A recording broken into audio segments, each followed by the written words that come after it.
Scrolling down my list here.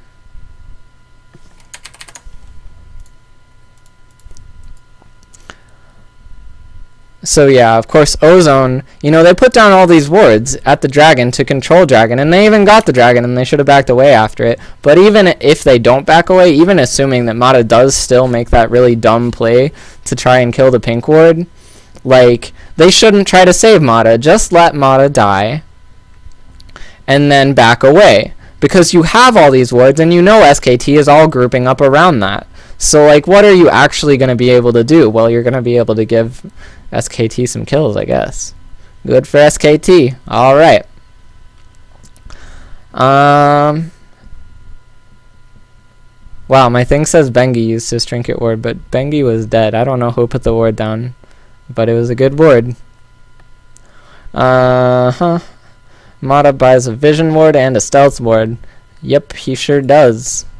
Dandy buys a stealth ward. Okay, so I mean, I'm not even going to talk about it anymore. Every time until the point where Ozone starts to fall really far behind, every time they leave base, they buy wards. And it's about this point in the game when they stop, because they're trying to catch up in items. They can't afford to buy wards as much. Although even then, it's still probably good to buy wards. But I mean, it's a choice. Do you buy wards or do you buy items? And it's not always clear what the right choice is. But I mean, SKT, who is ahead, every time they go back to base, they keep buying wards. So Pumondu actually at this point has switched to the sweeping lens. I don't know when he did that. Okay, he bought a sight stone and a sweeping lens. Sight stone and a sweeping lens. Vision is good. And that was a while ago. I don't remember exactly when. I think it was while this fight, or like right after this fight on top. Pretty sure.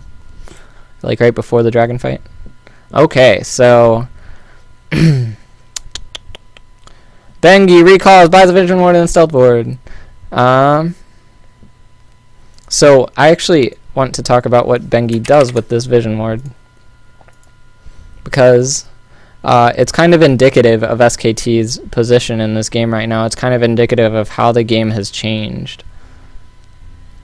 So, blah, some stuff happening, etc. Not much going on. Bengi clearing the jungle. Hey, look, Impact is pushing bottom, and Mata can't do anything about it because he's a support. That's kind of sad, isn't it? Yeah. Alright, so Pumondu and Bengi grouping up. Look what they're gonna do. They're gonna put this pink ward right here. Wait.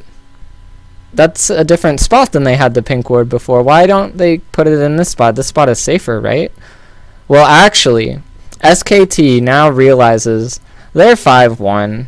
They are pretty solidly ahead of Ozone. So they have that much more control over the game that they can afford to defend this pink ward. This pink ward is going to get more mileage for them than this pink ward, because they're going to play more aggressively. And actually, we're going to see what they do. They're going to take this pink ward and they're going to say, oh, Ozone can't see us moving into their jungle, so we're going to extend our vision advantage by going into their jungle and getting more wards down. So that's what Impact is, or that's what Bengi is doing right now. He gets this ward down at race. This ward is important. Dandy also gets a ward down there. He gets a ward down at red, 2 wards actually. So they can see any. Alright, so there's this fight here over wards. But SKT can see any rotation through the jungle that Ozone does. Actually, the ward from Dandy, though, also means that Ozone can see SKT's rotation through the jungle. So given that both teams have a pretty equivalent amount of vision on this bottom side, Ozone should realize they can't take a fight here. Imp should not have gone in on Impact. This was not smart. And then, of course, Mata should not have tried to follow up on this, because he can't do anything about it. So 2 for 0. And the vision control that they gained, they forced a rotation from Ozone, which takes away from farming time. They got 2 kills, and now they have this much more vision of Ozone's jungle, so they can see what Ozone is doing. Just by like taking a slightly longer path through the jungle, they gain such a huge vision advantage in the jungle. Like, this is something that SKT does really well, and they do it every single game. If they can invade their opponent's jungle, if they know that they have the ability to get into their opponent's jungle, they will get as deep as they can, put in wards, and completely just take over their opponent's jungle. They have complete vision control over Ozone's jungle. This is really important. And actually, because of this vision control, they know that Dandy is down here on the bottom side because he walked by this ward right here. He walked by that ward right here, so they know, oh, he's here, but he hasn't showed up in the lane. He must be doing golems, so they show up and they kill him at golems. So Dandy gets stunned by the Q, gets stunned by the cum shot, whatever it's called. I wish that whole Twitter thing hadn't happened with people calling Elise's web thing, spider cocoon, calling it cum shot, because now that's the only thing I can call it. But yeah, they lock him up and kill him, and he really should have popped his ultimate sooner, but he didn't, so he died. And actually, with this ward that Bengi just placed, they see him coming, and they're like, hey, maybe we should back out just in case. So they back out. Really smart, right? The ward's doing things for them. They're pretty low. They might have died if Imp and Mata had showed up. Alright.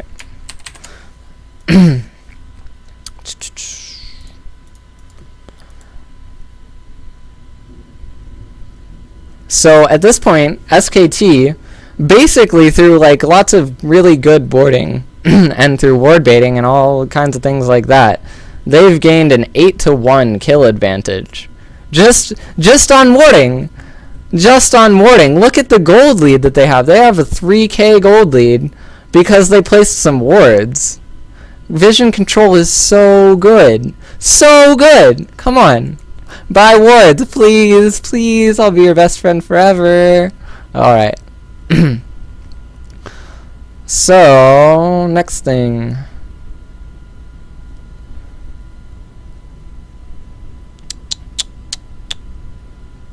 So yeah, Ozone, if you didn't see it, they put that ward near golems. That way they don't like die to things like Impact and Pumondu coming and attacking you while you're trying to do golems.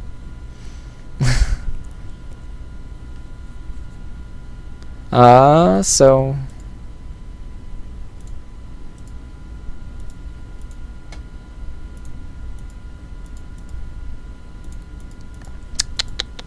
trinket in the same bush. So they actually place, as they back away, they place a ward in this bush right here. Bengi's placing that right now. And that way they can see like any rotations that Ozone do through the jungle, or through the river, I mean.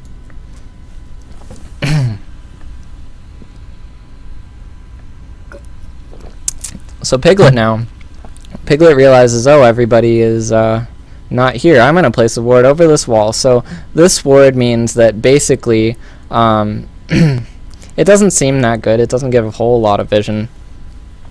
But it means that like he knows if anybody's here. It keeps him safe, and it means that if he gets pushed up, he can extend his vision advantage by safely walking into Ozone's jungle and getting more wards down.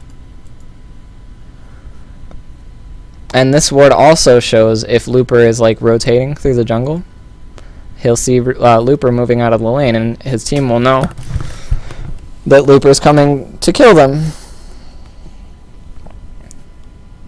Alright, so Mata replaces his vision ward here. He's going to do that right about now.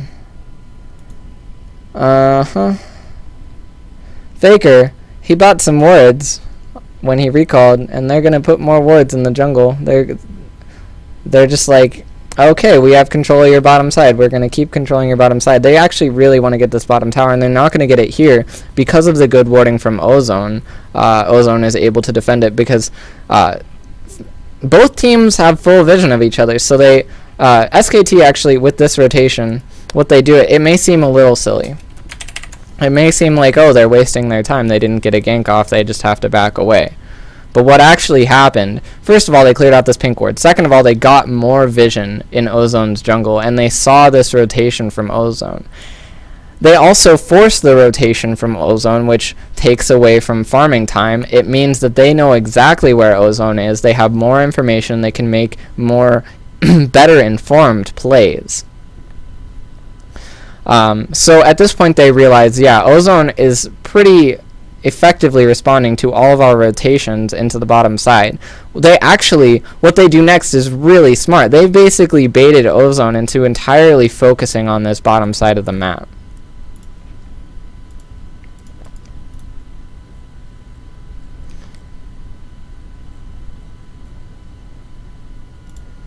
So I'm just gonna kind of wing this, because this is more into like general discussion of strategy using vision. So at this point SKT is like, yeah, we're not controlling the bottom side as well as we'd like to. So they start to control this top side instead. .A sees them. He places a ward to keep tabs on them. They actually almost get that there. Not quite. .A staying back. But they get 2 wards in this side of the jungle. And this vision that they put here, they only use trinkets to do that, I'm pretty sure. Actually, Faker did use a regular ward. Yeah, this ward. So, but Pumandu, okay, Ozone can't see SKT. They don't know where SKT is.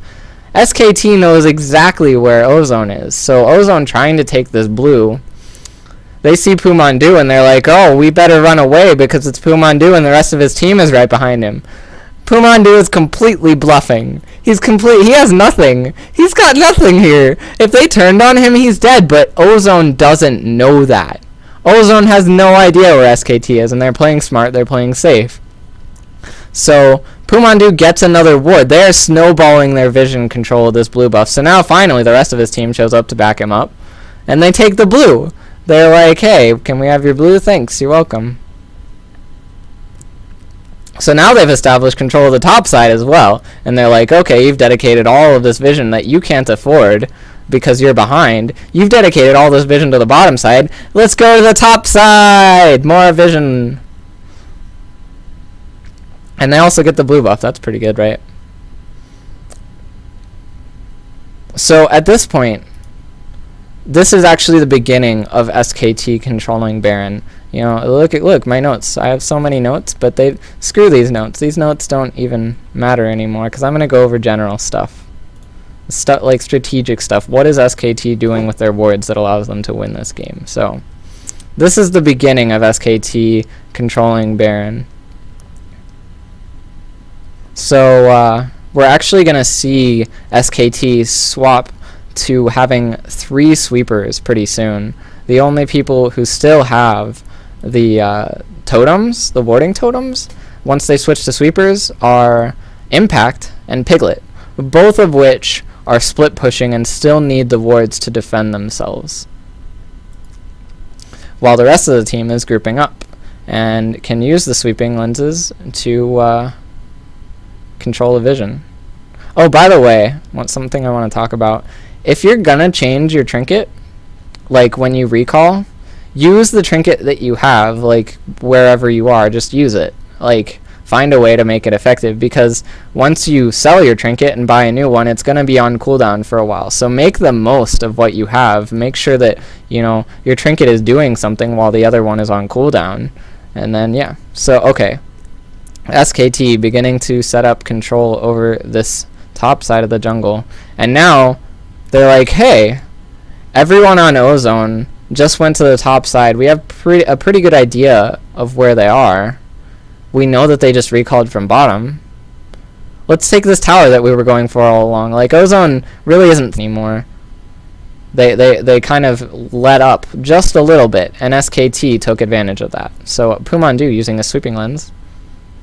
And they're going to clear out this ward. I don't like that ward.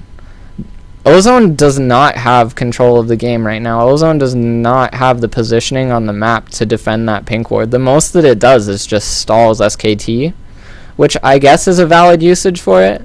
It stalls SKT long enough for them to get there, but I don't know. They just couldn't defend it. A stealth ward would have had a similar use. So this is actually where we're going to see this pink ward. You know how I was talking pink wards, unless you put them further into the pit, they don't show everything? This pink ward is not going to show this ward right here. He gets 2 hits on it.